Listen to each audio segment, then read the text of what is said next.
Why men shut down after loss and love feels impossible for them. We're going to dive into this conversation today. Here's one of the problems I see with modern dating. It's all about entertainment. It's about romance. It's about physical attraction, rather genuinely connecting with another human being, warts and all. Not just their icks, but their trauma. We are all wounded to some extent, some more than others. You see, the dating narrative today is more centered around the man must climb to the highest room of the tallest tower to prove his worth, and a woman must maintain beauty to capture a man's attention. That is rather outdated to some degree because let's face it, and please forgive me for what I'm about to say, we have a dysfunctional dating marketplace and we have walking wounded walking around. It's not zombies, it's the walking wounded. And because it's outdated, I think the narrative in dating needs a makeover. And we're going to dive into this today. In fact, I want to recommend a book to all of you.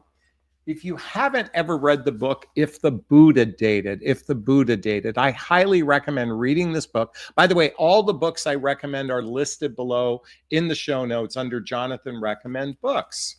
Why I recommend this book is I think we need to shift the narrative to more of a heart-centered way of dating. Now, I know a lot of the women watching this go, I date from the heart. Why aren't men dating from the heart? Well, yes, why aren't men dating from the heart? Because quite frankly, we have a wounded population. And I don't think we spend enough time for us dating coaches. Well, I know I do. I spend a tremendous amount of time addressing loss and grief. In fact, that's what we're going to cover today. Whether you're a man or woman, we've all suffered loss of some sort, some more painful than others. And here's the thing, dating and relationships can trigger our stuff like nobody's business. They can trigger our wounds intensely because the connection with another human being requires vulnerability. Let me repeat that. A connection with another human being requires vulnerability. So we have to, for today, we're going to look beyond the childhood wounds that often are centered around abandonment and rejection, okay? I know many of you have studied love attachment style, and if you haven't, I highly recommend checking out the book Attached by Amir Levine and Rachel Heller, because it's centered around abandonment and rejection. These core wounds that makes it very difficult for two people to genuinely love and bond with one another. But today we're going to look at adult wounds. Now, some of the adult wounds that we experience, for those of us in midlife, okay, and I say midlife is after baby making years and before retirement. So most of you watching this are probably in the age between the ages of 42 and 69. Our most common wounds center around career and money, divorce, I said money or financial stressors, health concerns, our fading youth, and death. Some death in our family, a death of a loved one. As well, and I will dive into this, multiple dating is another form of loss, which I'll get to that in a second. So let's look at some of these traumas. Job loss. Many of you have followed my channel know back in 2005, I went through a significant identity crisis where I lost my high-end corporate job. I was going through a divorce, and then a few years later, the market crash of 2008 wiped me out financially. And that devastated me emotionally. And then speaking of loss, many of you know I lost a child. In 2018, my 19-year-old son, Connor, that's one of my favorite pictures of him right there. He passed away. And then I had a treasured relationship end. Can any of you relate to that? You had a treasured relationship end. Maybe you went through a divorce. Maybe you're going through a health concern. In fact, I even have that in my life because I do have a slight heart condition.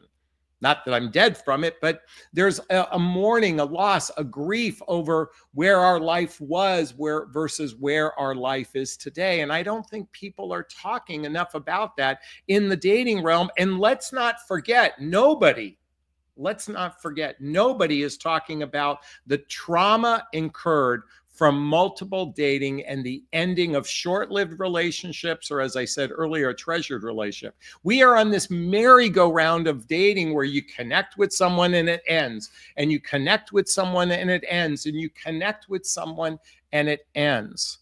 And those are micro deaths, if you will, that requires healing. I'm going to repeat that.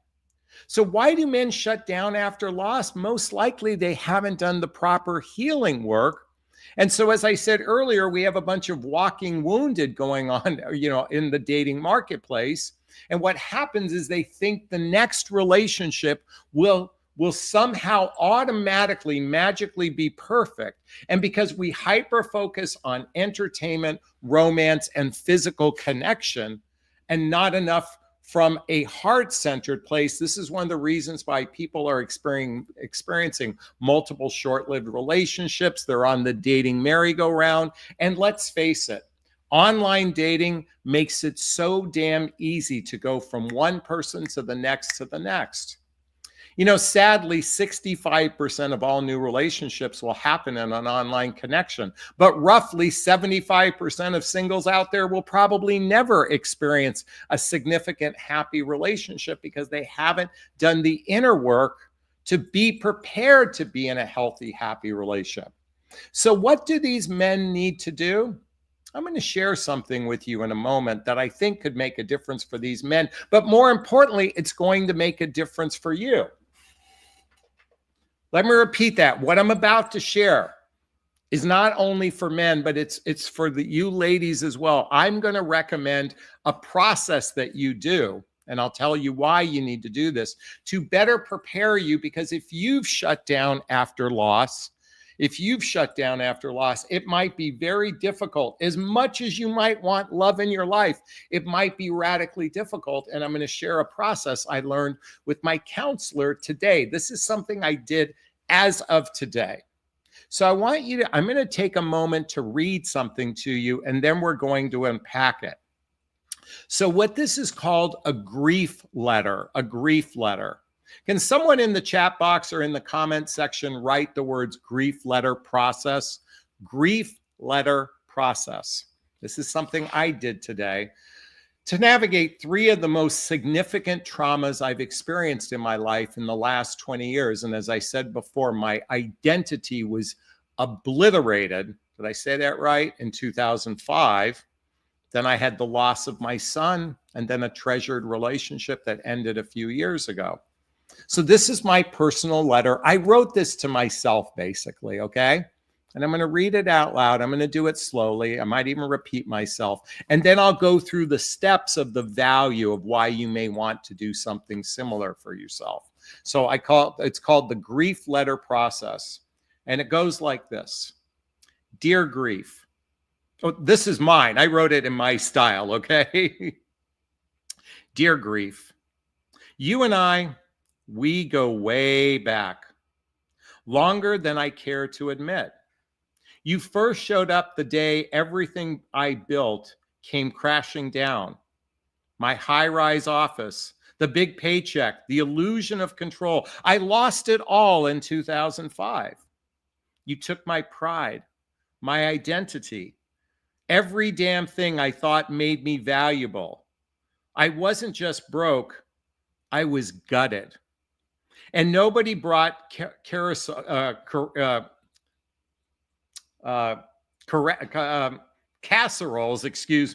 and nobody brought casseroles for the kind of death I experienced. But you didn't stop there. You came back swinging when I lost my son, my boy. You didn't just knock the wind out of me. You buried me under the weight of grief so savage, I wasn't sure I'd ever claw my way back. You wrapped around me like smoke. There was no breathing through that. Still, somehow, I lived.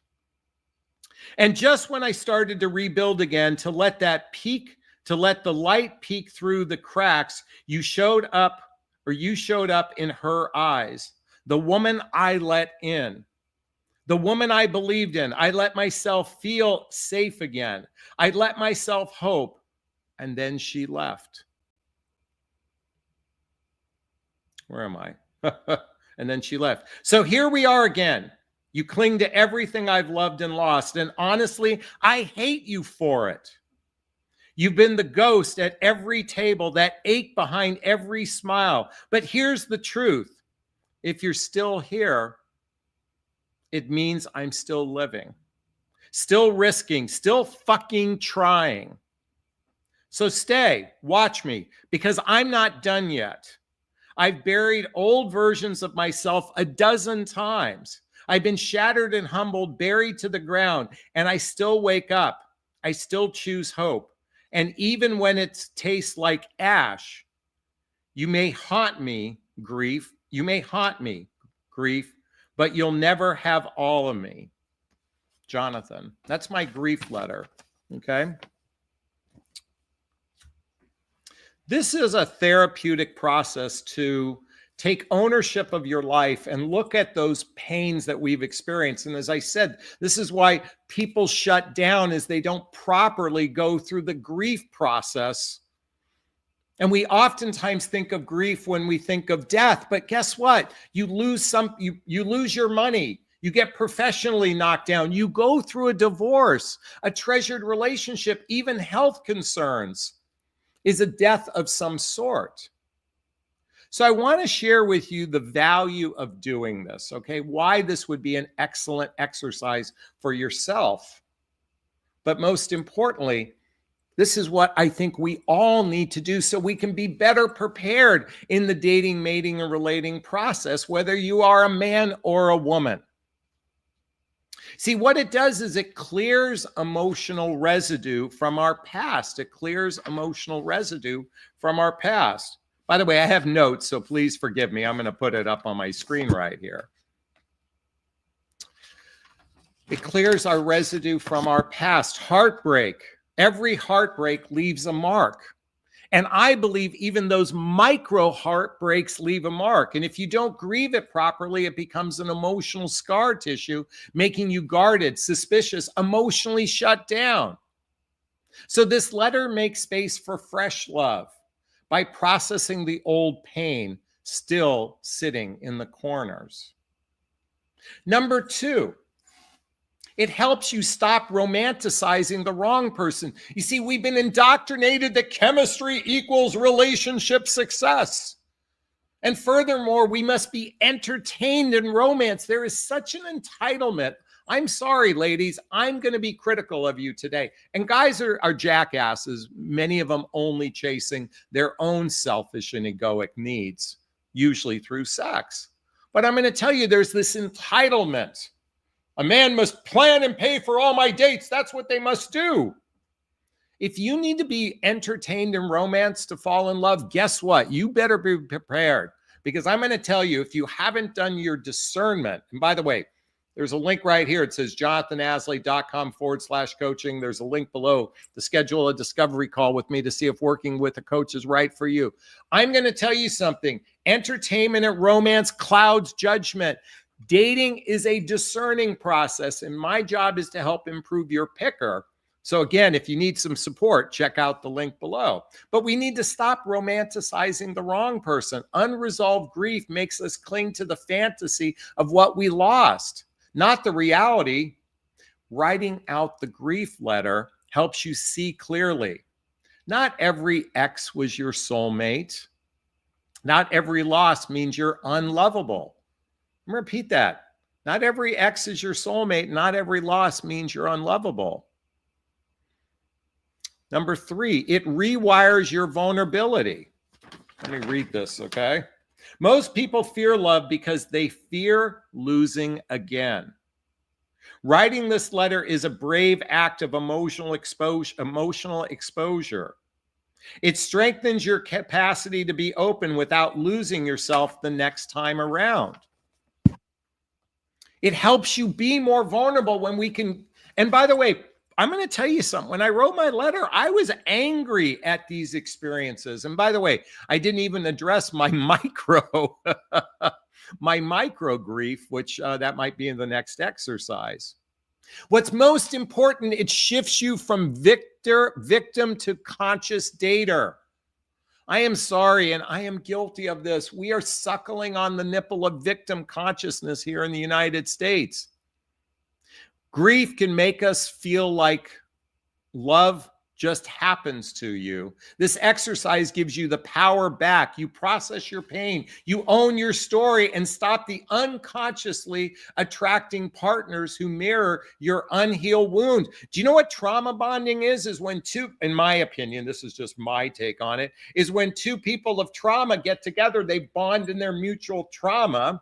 In other words, their mutual trauma is attraction. But if you're not actively healing it, believe me, those mutual traumas will butt up against each other at some point. If you want to shift from a victim to a conscious dater, I encourage you to do the grief letter exercise. It helps you to emotionally self-regulate in dating. People who have processed their grief don't blow up when triggered, ghost when overwhelmed, or sabotage when things get real. This letter is like emotional training, or maybe training wheels, if you will.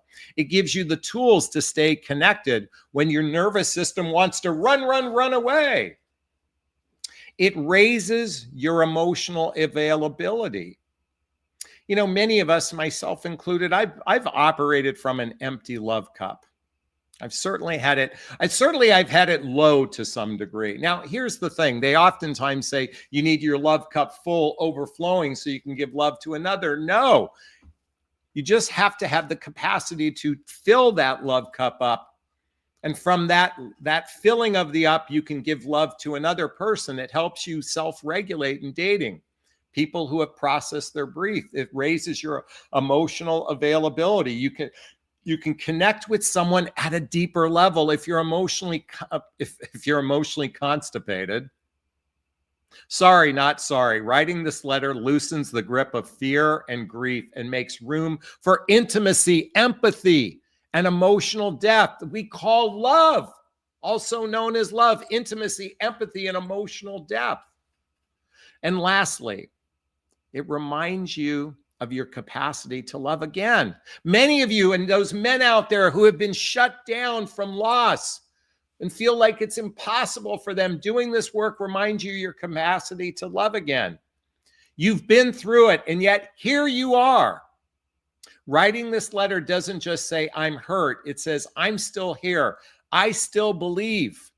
I still want love. That's not weakness. That's soul level strength. That is soul level strength. Folks, we have a walking wounded population. You, me, everyone. We're all wounded to some degree, some more than others. And those who are more deeply wounded struggle in romantic relationship. And once you get past the entertainment, romance, and chemistry, you're left with the actual relationship. And guess what? If you haven't worked on your stuff, you are going to be butting heads with another human being at some point in the relative near future. And that's why you may want to do this work and encourage somebody you're in relationship with. And if you want to learn how to write the letter, the prompts, and how to get there, reach out to me. I can help you with that. Okay? I can help you write that grief letter. Just schedule a discovery call with me to see if working with a coach is right for you. Is this sinking in? Is this resonating with you? Please let me know if it is. Post a comment below. I'd like to hear your thoughts. As always, if you find value in my videos, please hit that like button. Please share this video. Please subscribe to my channel and hit that notification bell so you can be notified of new videos. And if you want to connect with me directly, again, there's links below to schedule a discovery call with me to see if working with a coach is right for you. There's a link to join my group called Midlife Love Mastery, where you can have direct access to me on a regular basis. You can also get the books I recommend. You can follow me on social media. And most importantly, you can get my dating vows. This is invaluable. And that link is below. All right. Those who know my live format know it's time for Q&A. If you have a question, there's a little chat box over there. Write the word question and then post the question thereafter. Or you can purchase a super sticker, super chat. All of the monies from the super sticker, super chat goes to a scholarship fund in the name of my son, Connor Asley. That's a picture of him right there. He's my son who passed away over 6.5 years ago. We talked about that in the grief letter. And as honor, we donate to causes like the Hoffman Process, Insight Institute, and scholarships to coaching as well. And our goal tonight is $50. I'd appreciate some love for Connor tonight, given that it was centered around him and the grief letter. I'd appreciate some love. If 20 of you just donated $2.50, we'd get there. All right. Let's see what we got here. Eva says, I love your absolute truth. You talk 100% from your heart, and that you can share it openly with many people hide behind that. By the way, one of the most courageous things we can do is be vulnerable. I'm unafraid to be vulnerable with you, be authentic and transparent with, within reason, so to speak. And that's a muscle I had to build. In fact, it was my YouTube channel that helped me build that muscle. So Eva, thank you so much for that. Laura is in the house. Writing a letter like that to our grief could really help anyone who needs to be strong, keep moving on when it feels impossible. I'm going to do it for myself. Again, you can write this letter to your grief, and it can be your micro losses, your major losses. The one I did was my 3 major losses. Losing my identity when I lost my high-end corporate job and my money in the market crash, losing my son, and then I was deeply in love with somebody. I wanted to marry them, and it really crushed me that they didn't want to. We were going in 2 different directions, and that crushed me. All right, let's keep going. Lisa says, thank you for your sorrows. Thank you so much. Just a reminder, grief letter process, not brief letter process, but thank you. Looks like Kristen's in the house. Let's see what she has to say. I think my guy has had some lasting grief with women because he seems to have a chip on his shoulder about women, and it's causing trouble in our relationship. I can totally relate to that. We might talk about that a little bit later.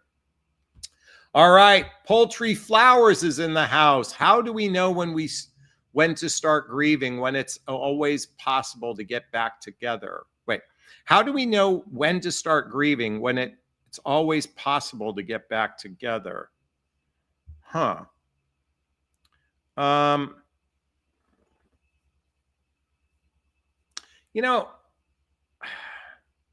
Well, grieving process begins the minute you lose something. I mean, that's the moment it begins. Oftentimes we're in shock, we're in denial, we're bargaining, particularly in romantic love. We want to try to get the person to come back. Let me just say this when it comes to romantic love. If it's not right for one person, it's not right for 2. Trying to get someone back who isn't in it. You need 2 people to be in a relationship, and one person isn't in it. When it's not right for one, it's not right for both. That's my opinion on that. Okay. Esther Williams says, I have made it to 63 years old in March. I enjoy your words of truthfulness. Thank you so much. I appreciate that.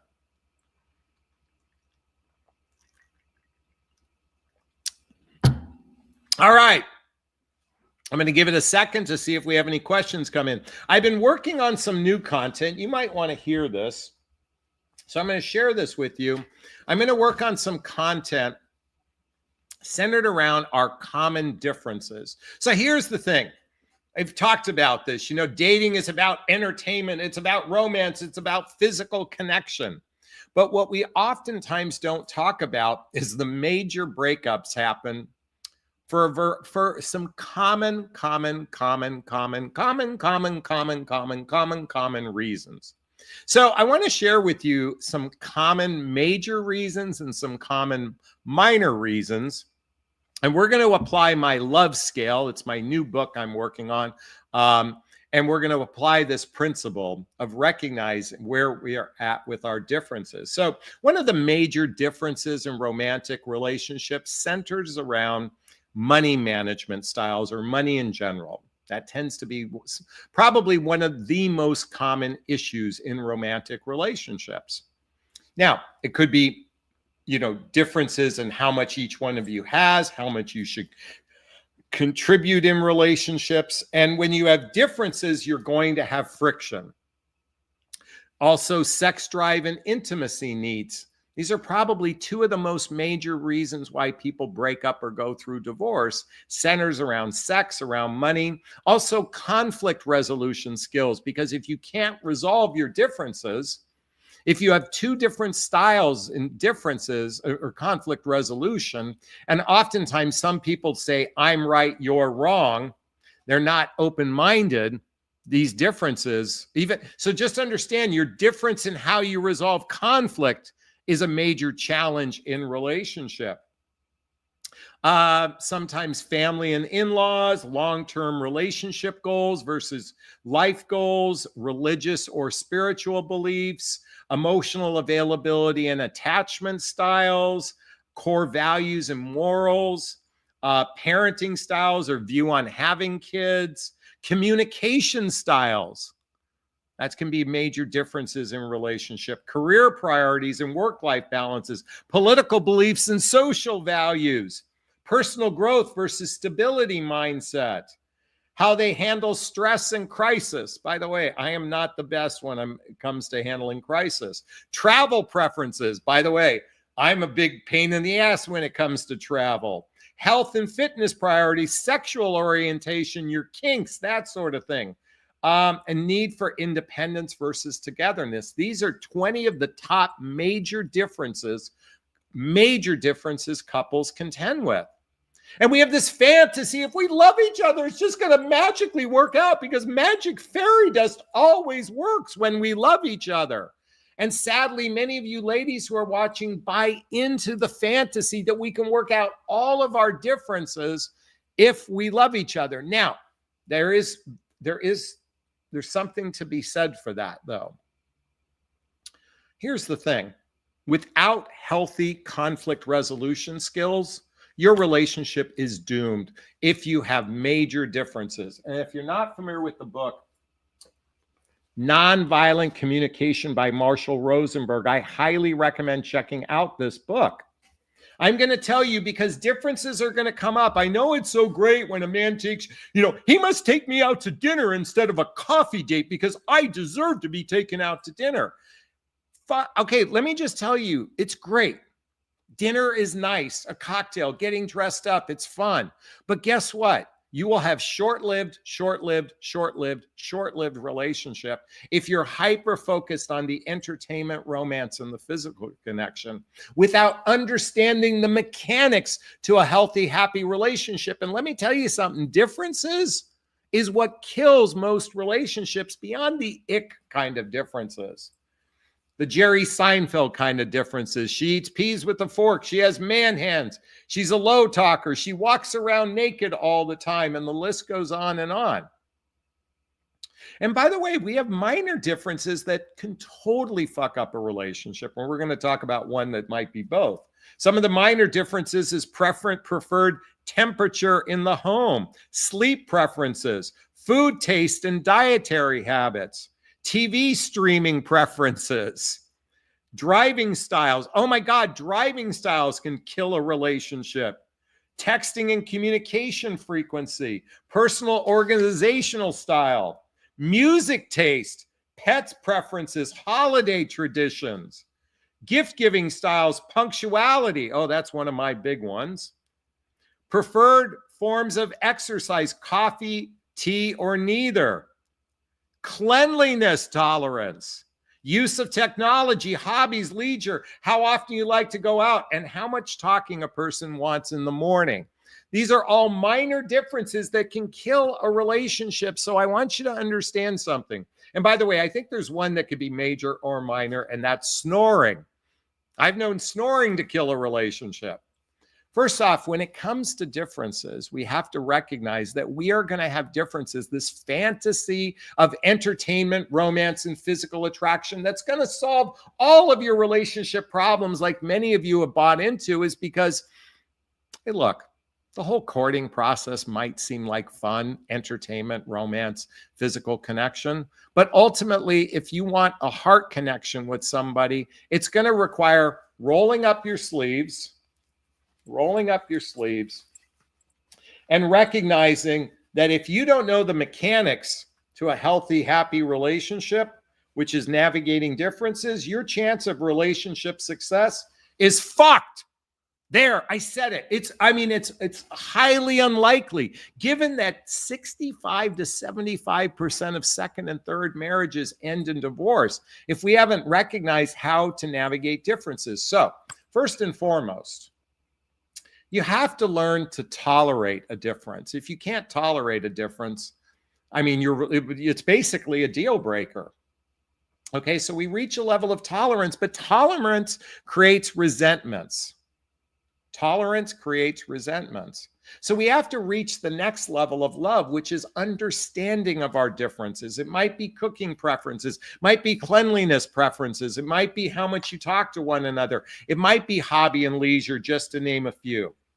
And when it comes to those big ones, you better have those conversations early on, money and sex, because guess what? I know you fall into the short-lived honeymoon phase, but guess what? That's going to be your relationship killer. So you have to reach a place of understanding. The next level above understanding is a level of acceptance. If you can't accept your differences and you're just in a state of tolerance, you will generate resentment. And as I said before, if your conflict resolution skills, if your communication skills are poor, your relationship success is almost nil. And you might be going, but Jonathan, I'm just supposed to set my feminine energy and men are supposed to lead because men are such good leaders of relationship. It's the one up, one down. Men, it's God, men, and then a woman. That's the way it should be. If men were such great leaders of relationship, why do we have such a miserable dating marketplace? And then let's think about all the emotional trauma men are carrying in midlife. Makes them even less qualified to be in relationship. Ladies, you are in charge of your relationship destiny. Never give that to a man. We talked about tolerance, understanding. The next level is acceptance. Beyond acceptance is getting to a place of appreciating our differences. All right, they like to leave the kitchen messy. I'm going to accept that. I'm even going to appreciate that's just their style. And eventually, we're going to see differences with people. We don't have to do this, but the highest form of love is adoring our differences. If you haven't read the book by Ariel Ford, it's called Wabi Sabi Love. I highly recommend checking out that book because ultimately, if you can't learn how to navigate differences in romantic love, these common things I just shared with you all is going to end up ruining that magically happy love that you feel when you're entertained and romanced and physical attraction for one another. It's going to fade. You know it. I know it. Let's just step into our big boy, big girl pants and go, you know what? Relationships are a lot more than entertainment, romance, and physical attraction. Is this sinking in with you? Is it resonating with you? I'd like to hear what you thought about what I just shared. Post a comment below. I do my best to read them all in the first 24 hours. Thanks a bunch. All right, let's keep going here. Where is my notes? Okay, where's my notes on that? All right, let's see what we got here. Oh, Poultry Flowers, thank you for the $4.99 super sticker. Thank you for the love. I appreciate that.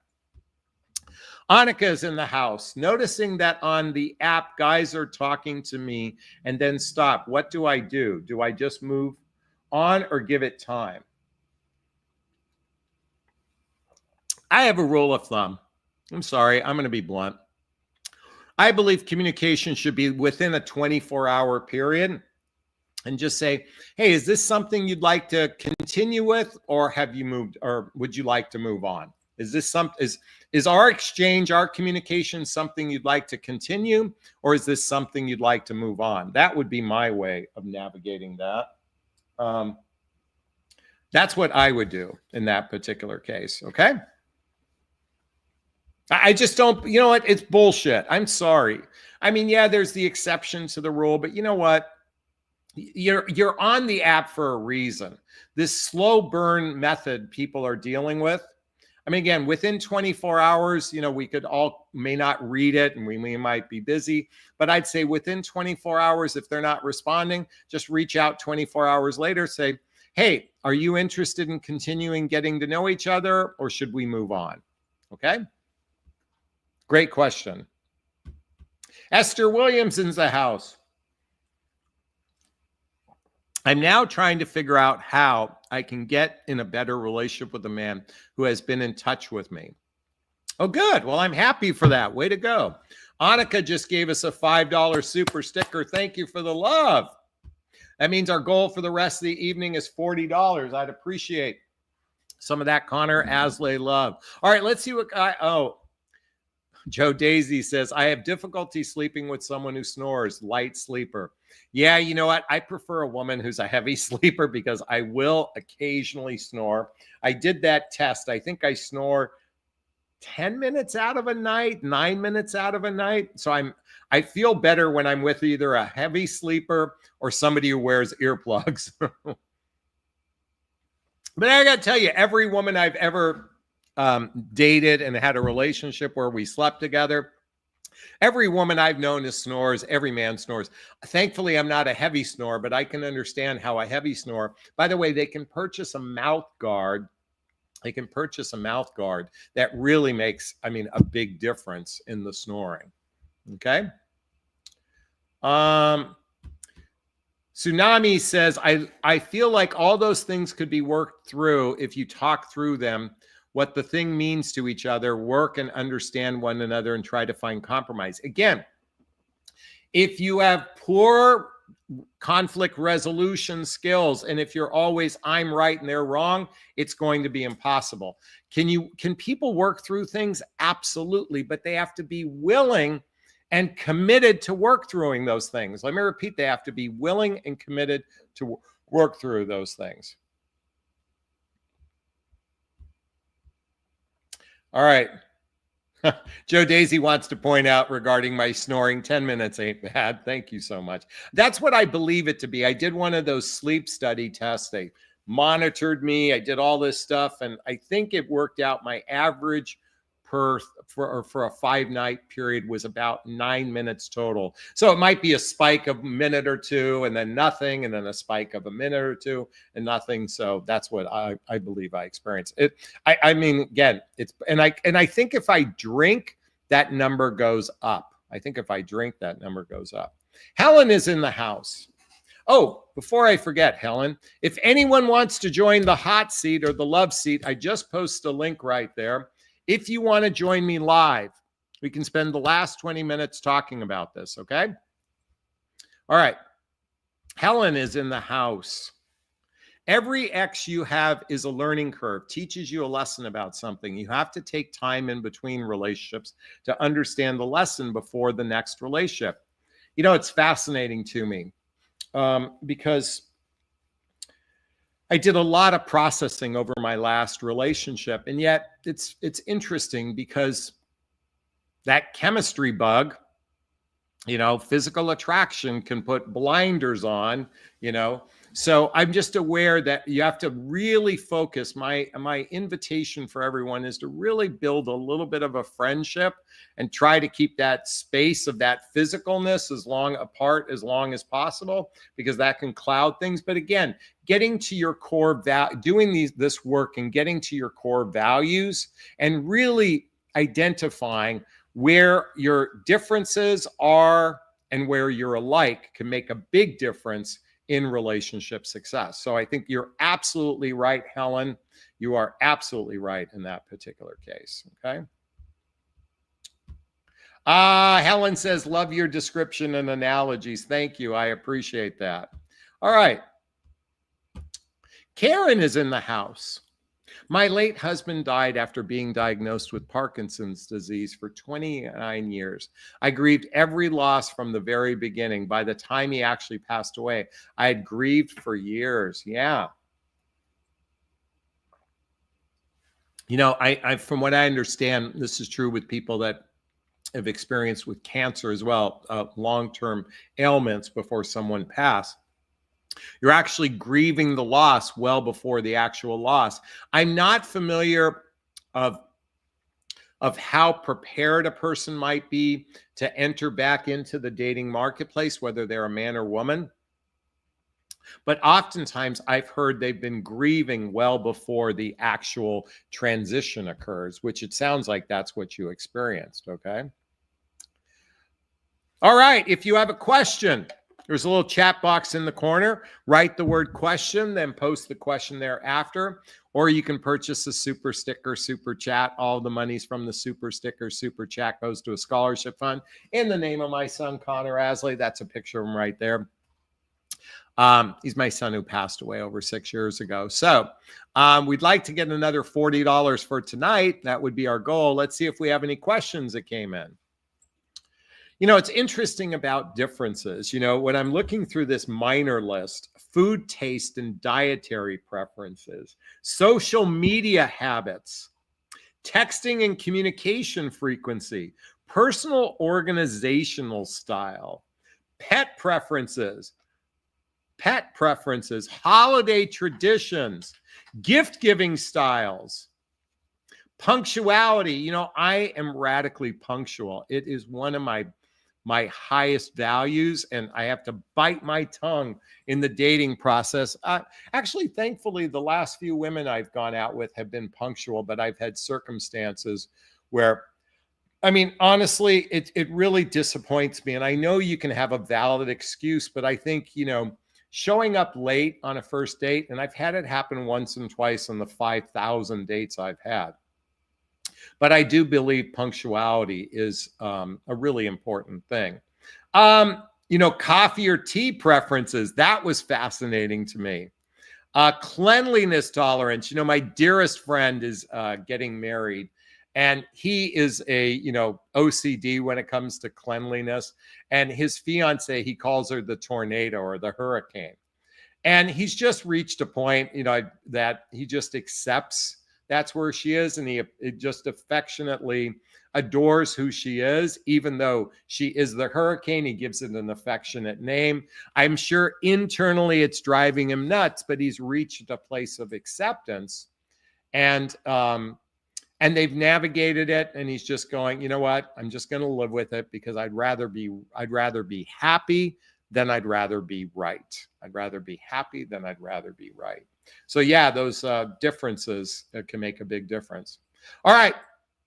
Hey, I'm going to give it another 30 seconds. If you have a question, write a question. Otherwise, we're going to have a short conversation tonight. And I'd love to have a little bit more flow before we wrap up. Oh, I'd like to crack my neck. I do appreciate all the love from all of you. You guys, my audiences are really, you are kind, you're caring, loving. I can't begin to tell you how much I appreciate you. All right. Looks like we got a bashful group tonight. I guess this topic wasn't as exciting for you, but I thought I'd give it a shot to talk about why men shut down after loss and love feels impossible for them. And it's understandable that when we experience loss, it can be difficult to put ourselves out there. And I think that grieving letter could make a big difference for you. It could make a difference for them. I know it's made a big difference for me. Marianne says, hello, Jonathan. I haven't got to see a live video in some time. What's new with you? Well, we're wrapping up tonight, Marianne. So thanks for catching it at the tail end. All right, we're going to wrap up this video as well. You know, first off, if you got something to share, post a comment below. I do my best to read them all in the first 24 hours. I missed Joe Daisy. I missed your comment. Where is it? 10 minutes. Well, I thought we got it. Oh, Joe Daisy did have a comment. Excuse me. Hearing this was needed. The self-love journey spans to family members, friends as well. In the process of healing, you see people around you in different perspective as you see yourself. Yes, I do agree. I do agree. Charo said, yep. And when someone tells you they aren't in it anymore, believe them. Please save yourself the headache staying from experience. I get it. I get it. I've been there. I've been that person that says, I'm just not that into it anymore. Oh, way up, you said a comment. Okay, let me find it. Bump. I'm trying to find Joe Daisy's comment. Well, please forgive me. I can't find it. All right, folks. Oh, here we go. Can you have a relationship with a covert narcissist? Of course you can have a relationship with them. Now, if you'd ask, can you have a happy relationship with a covert narcissist? Probably not. Probably not, but you know, it's interesting because I've known people that have been married to a narcissist and they just learned to navigate that person's trauma and worked around it. But that person chose lifestyle because they were with a very wealthy man that provided lifestyle, and they just navigated that person's gigantic ego and accepted that person's gigantic ego. Remember, we can learn to tolerate and accept or understand and even accept the differences even in narcissism. So yes, you can have it, but I don't know if you'll be happy. Joe Daisy did want to say, wanted you to know I appreciate you. Thank you, Joe Daisy. I appreciate it. All right. Oh, we've got someone in the house, Karen. Oh my, Hi. this is my very first time of doing anything like this. Yeah. So, well, thank you for joining us. What do you got to share with us? Well, my late husband passed away nearly 3 years ago, Okay. and he was diagnosed with Parkinson's disease for 29 years before he passed. Wow. And I mean, I didn't know that it could last that long. I know he was diagnosed at 51 and he died Yeah. at 80. Oh, okay. Got And it. Wow. yeah, and I kept him at home with me for the entire time. Yeah. And every single time that there was a loss, I grieved that loss. From the very beginning, when I realized that our ability to retire together someplace different was gone. Yeah. From the time I knew that whatever it was that we would plan to do later wasn't going to happen. Every single time that he was unable to do something that he had been able to do the week before, the month before, the year before, I grieved that. Oh. So what happened over all of those years was that every single loss I grieved. Yeah. And so by the time he actually physically passed away, I had grieved for so many years that I was ready to let go and move on. Yeah. Something, first off, I just want to give you a big, gigantic Jonathan Bear hug. First off, some people don't even have the courage to stay in it. It's interesting. I was thinking of Michael J. Fox when you started to share, and I believe he's had Parkinson's for 20 plus years as well. So it occurred to me that that's not something that's necessarily life-threatening. It's more of a physiological, neurological disorder. You have no idea how incredibly devastating it is to every organ in their body, to every movement. And our hero was Muhammad Ali. Oh yeah, I forgot. Yeah, he had it for a long time. Because we're from Phoenix. Okay. And Muhammad Ali put an enormous amount of money into Barrow Neurological, where there was a fabulous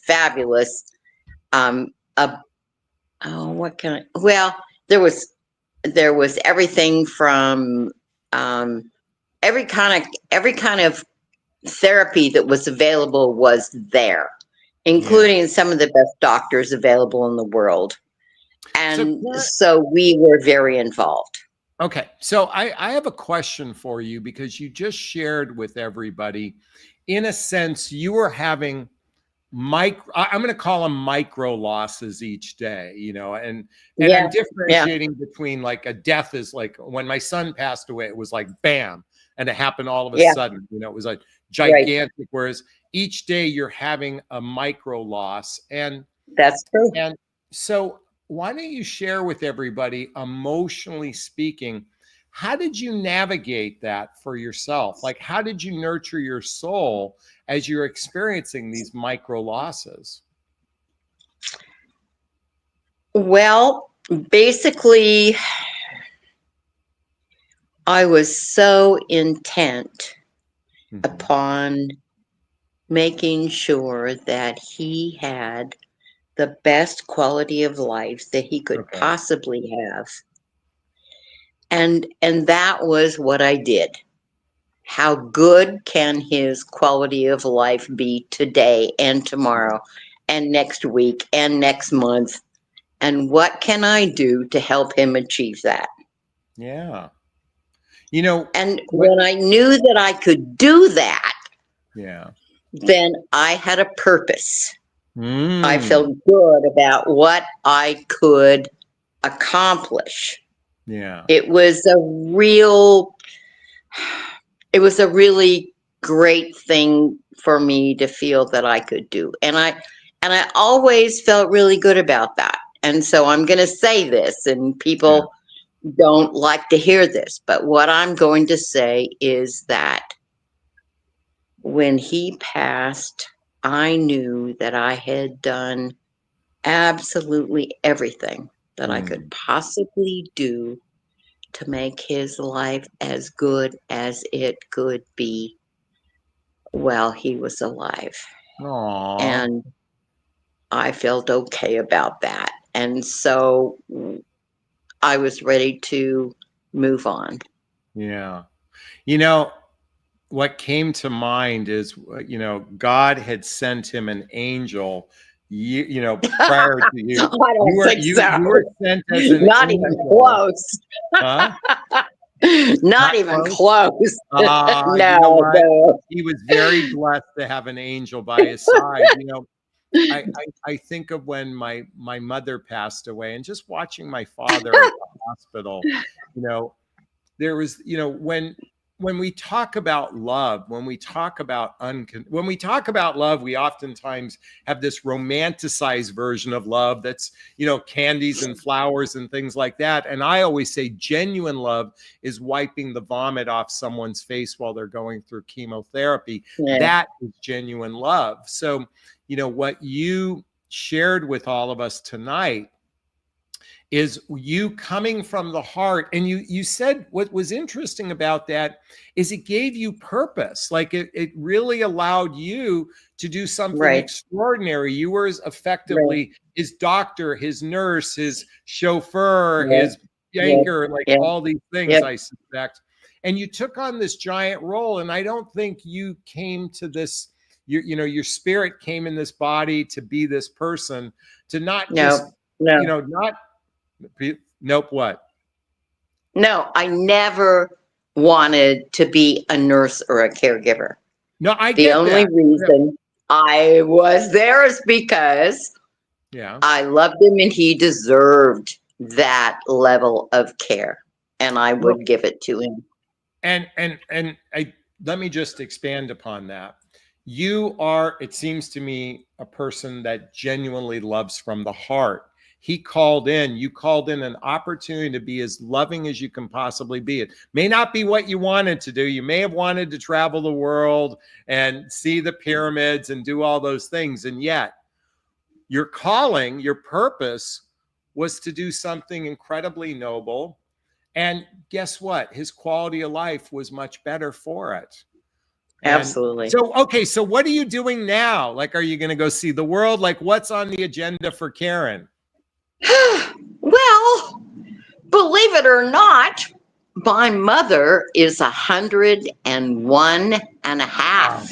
Wow. And she lives 2 miles from me. Oh, so guess what? I am the only person here. And so I take care of my mother that is a 101 and a half. Well, it's interesting because GME says when your purpose is gone, it becomes difficult to find it yourself. And guess what? You found a new purpose. You're going to take care of your 101-year-old mommy. I know.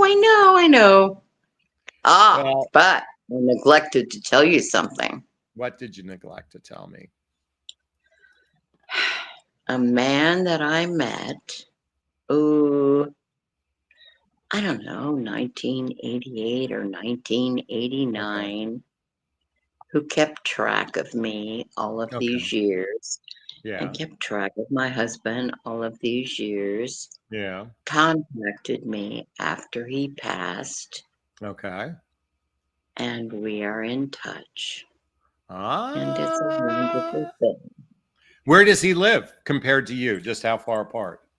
Oh, 400 or 500 miles. Okay, of course it's that. It wasn't around the Oh, corner. boy. I don't have time. I don't have time for somebody around the corner anyway. Oh, Let's be well, honest. So, I suspect then you're watching my channel to navigate this this kind of I don't want to call it a pen pal or anything like that, but no, well, let's hope you no. two can get together and meet and have a drink and go out and have a good time Yeah, with each other. we have. Oh, you have And physically met. oh, yeah. Oh, And is that a wink, wink? Oh, oh, yeah. oh, yeah. Oh, yeah. All right. It's, All and right. it's, really incredibly amazing. And Oh, we're doing very well. okay. Even though it's one of those long distance relationships that may never be what a lot of people are looking for.